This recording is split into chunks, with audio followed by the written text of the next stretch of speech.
জয় Hind student. মাধ্যমিকের পর আমাদের কাছে ক্লাস 11 এবং 12-এ যাওয়ার জন্য তিনটা রাস্তা থাকে। সে তিনটা রাস্তা থেকে আমাদেরকে কোনো একটা রাস্তা চুজ করতে হয়। যেমন আমরা জানি আর্টস, কমার্স এবং সায়েন্স, এই তিনটা স্ট্রিমের মধ্যে থেকে তোমাকে যে কোনো একটা স্ট্রিমকে বেছে নিতে হয়। বেছে নিয়ে ক্লাস 11 এবং 12টা পড়তে হয়। আজকের ভিডিওতে আমি তোমাদেরকে বোঝাবো যে কোন স্টুডেন্টের কোন স্ট্রিমটা নেওয়া উচিত। প্রথমত সেই স্টুডেন্ট সেই স্ট্রিমটাই নেবে যেটাতে তার ইন্টারেস্ট রয়েছে, যেই সাবজেক্টে তার আগ্রহ রয়েছে, এবং বাবা মায়ের সাথে বা গার্জিয়ানের সাথে কথা বলে তোমরা সেই স্ট্রিমটাকে সিলেক্ট করে নেবে।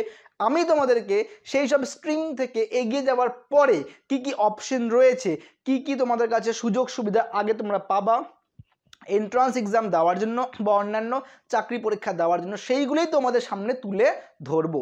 এবার দেখো স্টুডেন্ট, আমরা জানি যে আর্টস, কমার্স এবং সায়েন্সের দিক থেকে যদি কোনো স্কুলে 100 জন স্টুডেন্ট থাকে, 100%-এর মধ্যে আমি বলবো যে 60% স্টুডেন্ট কোন সাবজেক্ট নেবে বা কোন স্ট্রিম নেবে আর্টস, সেখান থেকে 30% স্টুডেন্ট নেবে হচ্ছে কমার্স এবং 10% স্টুডেন্ট নেবে হচ্ছে সায়েন্স। ক্লিয়ার? এই যে 60% যারা আর্টস নেবে, সেইখান থেকে যদি আমরা দেখি যে মানে যারা অঙ্ক বা ভৌতবিজ্ঞান, জীবনবিজ্ঞানে 100-তে 100 পেয়ে গেলেও কিছু স্টুডেন্ট পেয়ে যাবে যারা কিন্তু এখানে আর্টস সাবজেক্টটা নিবে, কারণ তাদের কাছে একটা ব্যাকআপ প্ল্যান রয়েছে WBCS এর জন্য বা UPSCর জন্য। মানে বুঝতে পারছো তো কি বলতে চাচ্ছি আমি, যে আর্টসের দিক থেকেও কত স্কোপ রয়েছে। তারা হয়তো পল সায়েন্স নিয়ে এগোতে চায়, তারা হয়তো অ্যাডভোকেটের লাইনে যেতে চায়, তারা হয়তো জাজ এর লাইনেও যেতে চায়। তাহলে এই স্কোপগুলো তোমাদেরকে বুঝে নিতে হবে। এইবার দেখো, এই 60% যে স্টুডেন্টের কথা আমরা বললাম, এই 60%-এর মধ্যে 60%ই যে খুব পরিশ্রম করা স্টুডেন্ট তা নয়।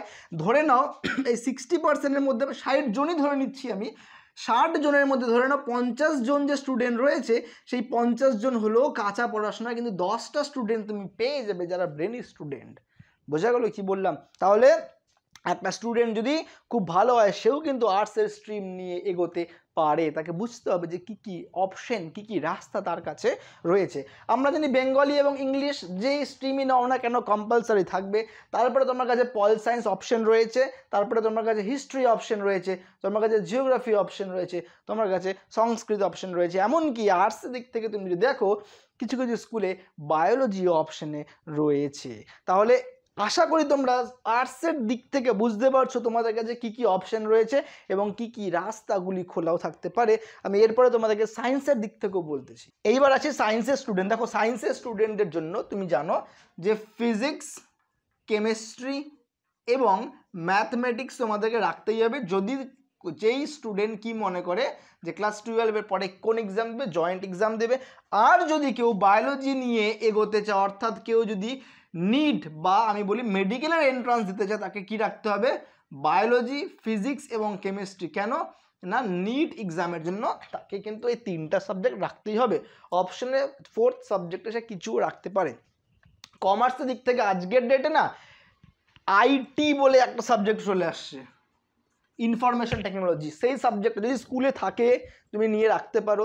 তার সঙ্গে তোমার কাছে তুমি জানো এগুলো যে বিকম, তোমার কমার্সের সাবজেক্ট রয়েছে, তারপরে তোমার ইকোনমিক্স রয়েছে। হ্যাঁ, এই এমনকি কমার্সের দিক থেকেও ম্যাথমেটিক্স রয়েছে, অঙ্ক। মানে এইখানটা যে অঙ্কটা তুমি শিখবে, এইখানেও তুমি সেই অঙ্কটা শিখতে পারো কমার্সের দিক থেকে। দেখো, এইবার স্টুডেন্ট তোমাকে বুঝতে হবে যে তুমি কতটা নিজের প্রতি ডেডিকেটেড।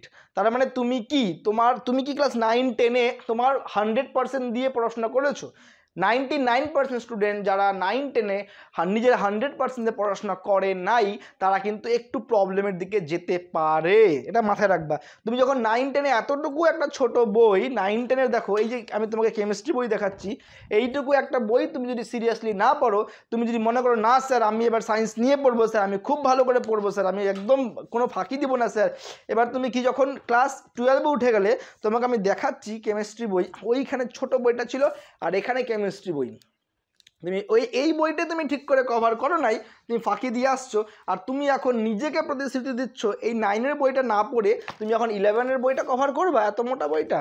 যেটা কি আদৌ সম্ভব? আমি বলবো না অসম্ভব, সম্ভব। কিন্তু তোমাকে নিজেকে বুঝতে হবে যে তুমি সত্যি নিজেকে কি ভুল বোঝাচ্ছ নাকি তুমি অন্য কাউকে ভুল বোঝানোর চেষ্টা করতেছো। যদি মনে হয় যে তুমি পারবে, তুমি অবশ্যই নিবে, কিন্তু নেওয়ার আগে খুব সাবধান অবলম্বন করবে, কারণ সায়েন্স নেওয়ার ডিসিশনটা নিতে হয় কোন ক্লাসে?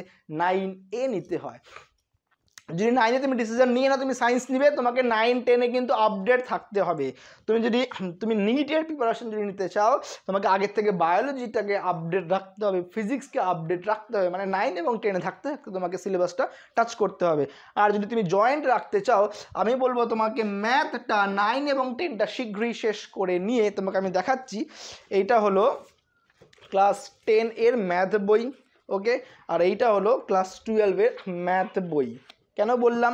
তার মানে কি, তোমাকে ক্লাস 10-এ থাকতে থাকতে, তুমি যখন ক্লাস 10-এ ছিলে সেই সময় তোমাকে ডেরিভেটিভ, বাট স্যার ডেরিভেটিভ করবো কখন? যখন আমি কি শিখবো? ট্রিগোনোমেট্রি।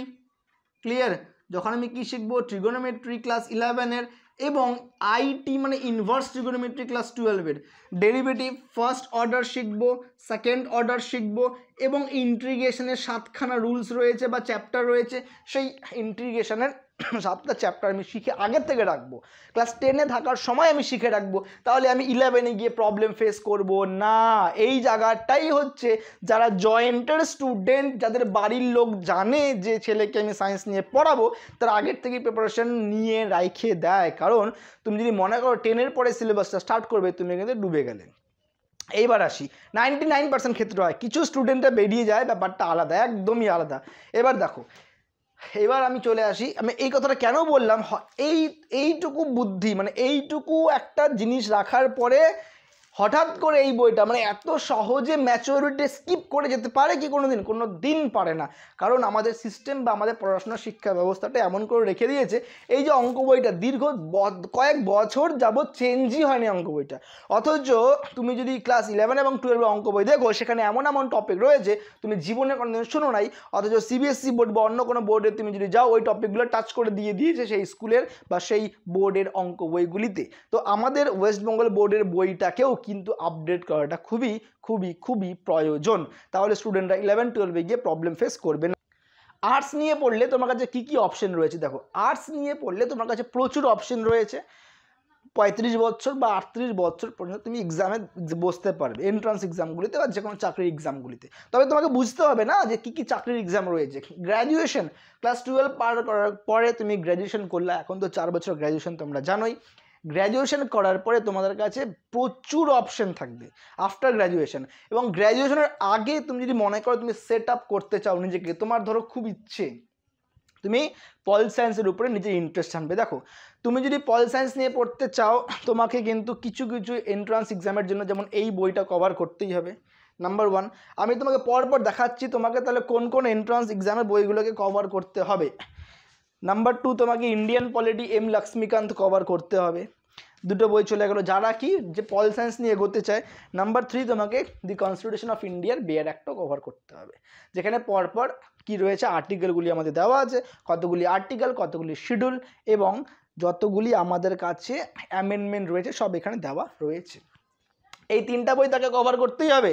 যারা হিস্ট্রি নিয়ে পড়বে বা যারা ইতিহাস নিয়ে আগাবে, তারা 9-10-এর হিস্ট্রিতে পড়ার পরে তাদেরকে আবার এই কার্তিক চন্দ্র মণ্ডলের এই ইতিহাস বইটাকেও কী করতে হবে? কভার করতে হবে। এবং যদি চাকরি পরীক্ষার জন্য তারা আরও এক ধাপ এগিয়ে যেতে চায়, তাকে এই বইটাও কভার করতে হবে, অ্যানশিয়েন্ট অ্যান্ড মেডিয়েভাল ইন্ডিয়া। এই বইটা কভার করলেও তার কোনো প্রবলেম হবে না।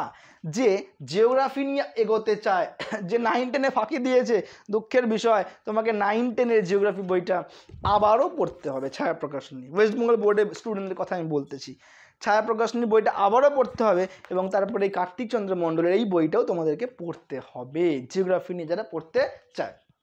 সংস্কৃত নিয়ে পড়তে চাইলে তোমাদের কাছে অপশন রয়েছে স্কুলের শিক্ষক অথবা কলেজে প্রফেসর, সেদিক থেকে তুমি এগিয়ে যেতে পারো। সংস্কৃত এন্ট্রান্স এক্সামে WBCS এবং UPSCর যে তোমার সিলেকশন সাবজেক্টগুলো রয়েছে, তার মধ্যে সংস্কৃত সাবজেক্টটা রয়েছে, তুমি রাখতে পারো। কিন্তু তাছাড়া এন্ট্রান্স এক্সামে অন্য কোথাও তোমার এখানে 25 বা 30 মার্কস হিসেবে সংস্কৃত আসে না। এবার আসি আমরা সায়েন্সের দিক থেকে।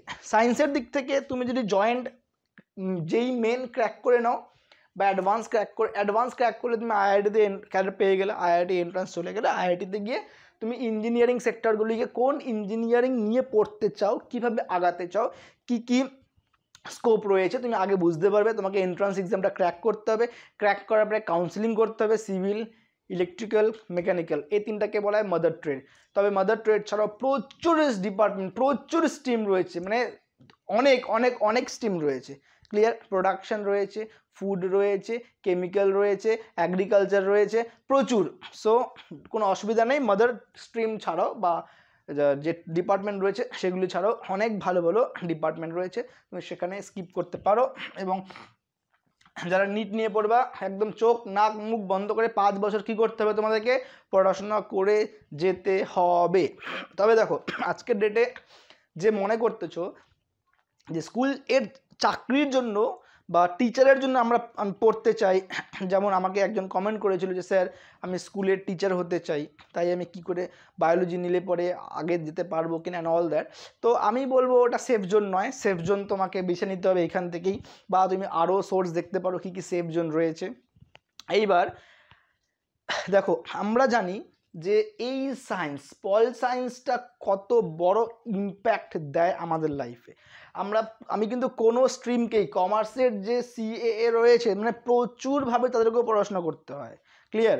তো আমি কোনো স্ট্রিমকেই বলছি না যে তুমি যেতে পারো না, তুমি সব স্ট্রিমে একবার ঘেটে নিবে যে কোনটা ভালো তোমার জন্য, বা তুমি কোনটাতে এফোর্ট দিতে পারবে।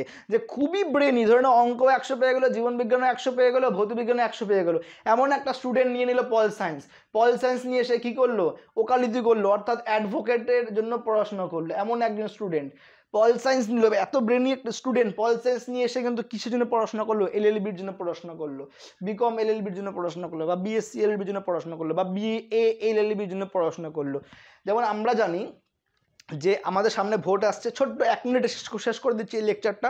আমাদের সামনে ভোট আসছে, ইলেকটোরাল বন্ড জিনিসটা কি? দেখো, ইলেকটোরাল বন্ড হচ্ছে যে, ধরে নাও এই ব্যক্তিটা কোনো সিট থেকে দাঁড়িয়েছে এবং এই ব্যক্তির কোনো একটা পার্টি রয়েছে, এবিসি কোনো একটা পার্টি থেকে নমিনেট হয়েছে। এই ব্যক্তিটা খরচা করতে পারবে, একটা ব্যক্তি 1 কোটি টাকা খরচা করতে পারবে ব্যক্তি হিসেবে, বা একটা সিট হিসেবে আমরা বলি। এবার কি করলো? এই পার্টিটা এর পিছনে 50 কোটি টাকা খরচা করে দিয়েছে, বিভিন্ন প্রচারে নেমে, বিভিন্ন জায়গায় ব্যানার দিয়ে, বিভিন্ন রকমভাবে, আমি আর যাচ্ছি না ডিটেলসে। 50 কোটি খরচা করে দিয়েছে। এই পার্টির কাছে যে বিজনেসম্যান একে টাকা দিয়েছে, মানে এটাতে একটা বলতে পারো যে ল বা আইন নিয়ে আসা হয়েছিল যে এই পার্টি কোথা থেকে টাকাটা পাচ্ছে সেইটা কেউ বুঝতে পারবে না, জানতে পারবে না, কত দিচ্ছে জানতে পারবে না, কেননা এই বিজনেসম্যানের সিকিউরিটি বা বিজনেসম্যানের পার্সোনাল লাইফ হিসেবে।